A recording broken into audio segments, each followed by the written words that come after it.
location in the Quran is Madian. God explains that Moses escaped from the Pharaoh and fled to Madian before he was chosen as a messenger.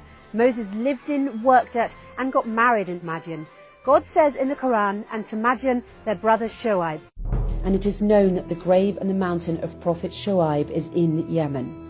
This establishes that Madian is located in Yemen, not in Saudi or northern Hijaz, as it is thought to be in some history books. Madian also has the Mosque of Prophet Shoaib, which is located in the middle of Oslat al-Manar, on the line connecting Sa'na in the provinces of Ab and Taz in Yemen. The language in which Moses used to communicate with the people of Madian further strengthens the argument that Madian is located in Yemen. The Quran describes how Moses was able to speak at length with the people of Madian without a translator. Refer to the conversation as cited in the Quran.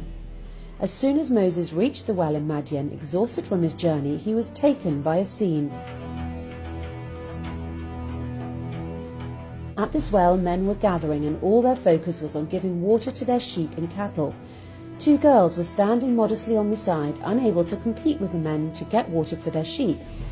He asked them, as narrated in the Quran, "What's wrong?" In other words, why are you not getting water for your sheep? They replied, "We cannot do so until the men leave, as our father is an old man." In other words, they could not go and fight with the men, so they were waiting.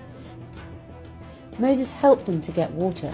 The Quran says he helped them feeding their cattle and sheep, and then he left to the shadow and said, "O God, I am thankful for all your blessings to me." Then one of the two girls came back to him and asked him to meet her father in order to thank him.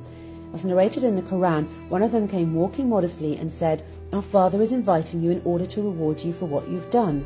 Moses went to meet the girl's father, and he told him the story of his escape from Pharaoh.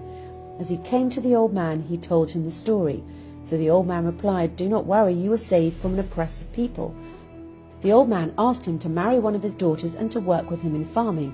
"I want you to marry one of my daughters," to the end of the verse. This dialogue shows that the people in northern Sudan, or to be precise in the southern part of Misr before the 1899 borders, the place that Moses used to live in under the rule of the Pharaoh, and the people in Madian, the place that Moses escaped to, spoke the same language. The language they spoke is the southern Arabian language that is known to linguists as the Hamarian language. This southern Arabian language was both the language of Yemen and Abyssinia, and is also referred to as the Gears language. If anything, this explains why Moses fled from northern Sudan to Madian or Yemen, a place which shared a common language. It's important to understand here that the Arabian language can be classified into the southern Arabian language and the northern Arabian language. The southern Arabian language, or the Hamarian language, which belongs to the south, the southern part of Misr like the northern Sudan and Abyssinian highlands, the southern part Arabian peninsula like Yemen, while the northern Arabian language, al-Fusa as the linguists call it, belongs to the northern part of the Arabian Peninsula, which is currently known as Saudi Arabia. Both languages share similar origins, and people speaking either language could perfectly understand one another. Now we agree that Moses was born and raised at the southern part of Misr and spoke the language of its people, the same language the Pharaoh and Israelites spoke. The Quran says, "And we never sent a messenger except by the tongue of his people, so he can illustrate to them the right, so God can guide whom he wants. He is the most wise."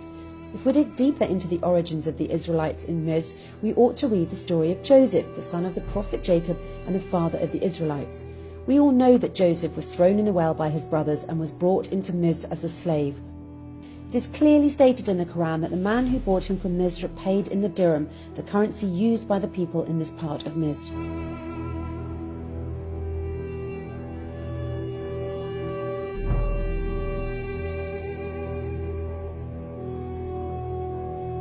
Knowing which region in Misr at the time dealt in dirhams will also lead us to figure out where Joseph was sold and whether the caravan entered Misr from the north towards Sinai, coming from the Sham, or it entered Misr from the south towards Abyssinia, coming from the southern Arabian Peninsula.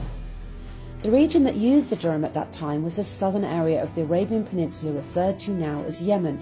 This implies that Joseph entered Misr from the southern Arabian Peninsula coming from Yemen, which shows that Israelites are originally Arab Bedouins from the southern Arabian Peninsula. It is worth noting here that the dirham was also used in Abyssinia all the way up to northern Sudan. A shared common currency strengthened the trade between these places. The strong commercial ties were also attributed to the use of the same language, which we referred to earlier as the Southern Arabian language or the Hamarian language. Simply put, one language, one currency.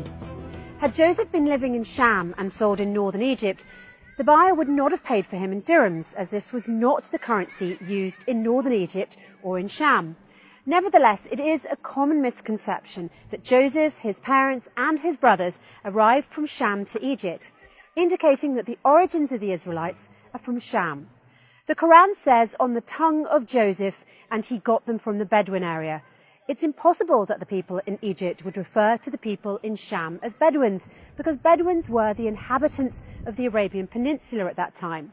Moreover, immigration of the Bedouins from the southern Arabian Peninsula to the southern part of Misr was a common practice at that time. In fact, a large number of inhabitants of Yemen immigrated to the southern part of Misr, now called North Sudan, through Abyssinia, and settled there in the south after the destruction of Mareb Dam. The connection between Yemen in the southern Arabian Peninsula and Abyssinia is strong and goes back to BC. The two places shared strong ties and movements between their inhabitants. Southern Arabs immigrated to the African coasts of Abyssinia and formed their own settlements there. Also, Africans immigrated to the southern Arabian Peninsula and even ruled it several times. This kind of immigration continued until Ptolemies ruled and had control over the Red Sea. Obviously, this two-way immigration led to the unification of languages between the different nations. That's why the Southern Arabian language was the most popular language in both Abyssinia and Yemen.